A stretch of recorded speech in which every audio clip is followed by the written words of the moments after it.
Okay, so them down the road lost yesterday. Man United lost against Everton.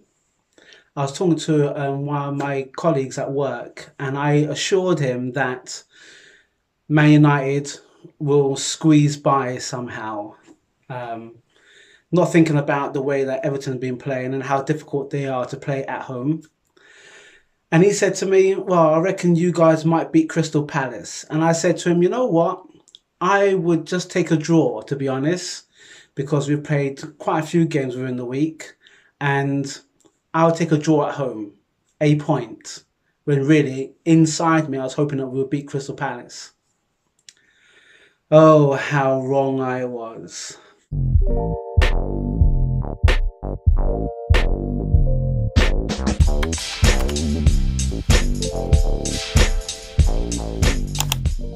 Okay, so it's been a while. I've been watching how Canon Fodder has been evolving. Alex, as always, has been linking up with Canon Fodder fans all around the world. And I thought, you know what? I'll give my little two penny worth in because it's been a while. And I thought today of all days, I will back it up because I was so hoping that we'll probably have a draw and look forward to playing against Wolves our next match. So we played really well against Napoli. Um, what can I say? We beat Watford. Troy Deeney gave us 3 points. And momentum is everything, especially when you see your other competitors, your other rivals dropping points. And as they say, when somebody drops points, that's the best time to capitalize. And Arsenal was prime position to do so. And guess what happened? We know as Arsenal fans our defence ain't brilliant. We know as Arsenal fans that we like to start at pace. We know as Arsenal fans that momentum is everything. And yet, what do? We jump over a massive hurdle and then end up tripping over our own bootlaces because we cannot maintain or have the confidence to beat teams that are below us. I'm sorry if there's some Crystal Palace fans or Everton fans or whichever other fans there is, but that is it.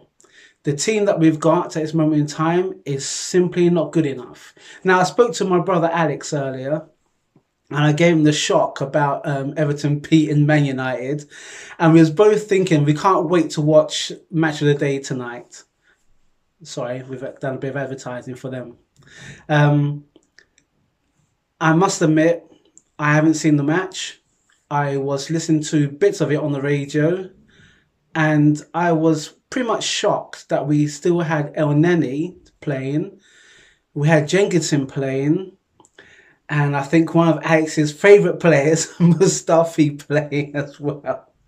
I'm sorry, I had to get that one in. It's a cheap shot. But come on, we're playing at home. Why is it that Emery feels that we have to tinker? I know all the other teams have rested their players, but let's face it, we are in the Europa League playing to either win it or to stay within the top four for Champions League. Those rivals above us are in Champions League, except for Chelsea, obviously, and they're fighting for survival within the Premiership. You've got Liverpool and Man City battling it. You got them down the road losing points. And why is it? What is the mentality that we always, when we are in the ascendancy, just for consistency's sake, we do things like this? 3-2 at home. My Lord in heaven, this was meant to be a restful Sunday. And now we're making it hard for ourselves. We've got to play Wolves. We've got to play Leicester. We've got to play Burnley. We've got to play Brighton. The teams that we had before, I think if you look back when the teams that we had 10 plus years, this kind of thing wouldn't be happening. It was the lack of mentality to actually challenge for the title. And now it's trying to challenge to stay in the top 4. What has happened to my Arsenal? This is ridiculous. And I am so, yeah, fill the gap, because there's some words I like to use, but this is meant to be a family channel. Okay, my rant's nearly over. Emery, I love you. I love the way that you gave us confidence. We had a great 22 unbeaten match run. It came to a head. We had injuries. That's all part of it. But please stop tinkering with the team. Let's gather some momentum. Why we didn't have Torreira play? Why didn't we have our strong players, Aubameyang and Lacazette, playing at the same time? You know what they're like when they play at home. Let them play at home together. If you're going to tinker away, fair enough. But at home, let's start strong. Let's put the sword to these teams that come home, to our home, and put them away.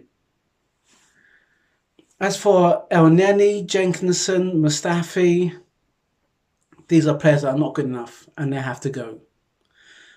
Some people may dig Mustafi dancing in his undies. That's all great when we win. But when we lose, he might as well put those undies around his head, to be quite frankly, because that's the way he seems to be playing. Headless chickens. Maitland-Niles, I don't understand why we didn't have him playing. Iwobi. These are players that play with pace. Emery, please. Please play your best team and let them play right throughout, because that's the only way we're going to have some confidence, and that's the only way that you can probably put your case forward to Kroenke to say to him, okay, now give us the money, because there's some players that I need to leave. The whole time we do this, we're upsetting the fans. And our rivals are laughing because we're not taking advantage of the points they're leaving behind. Oh, my word. Yeah, great to be back. It's Raz calling from Cardiff. And this is Canon for the TV. If you like what we talk, if you like what we do, press the notification buttons for more videos. Tell us what you think we can do for our channel. And on to the next match. See you guys on the next video.